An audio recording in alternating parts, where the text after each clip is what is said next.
Before there was the U.S. Constitution or the English Bill of Rights, there was the Magna Carta. And a big deal was made today in England of its 800th birthday.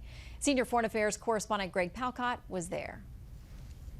Beside the River Thames, just outside London in Runnymede, 800 years ago, history was made. That's when King John affixed his seal to the Magna Carta to deal with some squabbling barons. In the fine script was the idea he could not impose his will unjustly on his citizens, the basis of constitutional democracy. We talk about the law of the land, and this is the very land where that law and the rights that flow from it took root. Attending ceremonies today, the current royal powers, Queen Elizabeth and King-to-be, Prince William, and a lot of Americans, including Attorney General Loretta Lynch. The Constitution cites the Magna Carta. No taxation without representation comes from it, as does due legal process. The American Bar Association erected this monument nearly 60 years ago. We need to continually educate the public about Magna Carta and the separation of powers and the whole concept of judicial review, which derives from Magna Carta as well. The Magna Carta is a modern document raised in various legal matters. Chief Justice of the Supreme Court John Roberts used it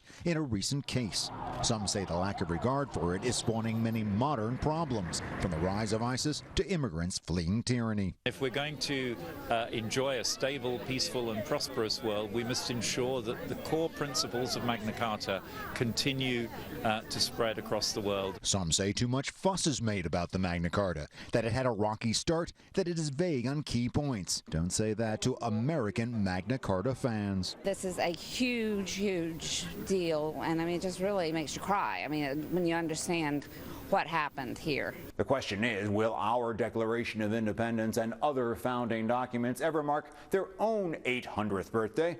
Considering the current state of politics in Washington right now, some might think that's debatable.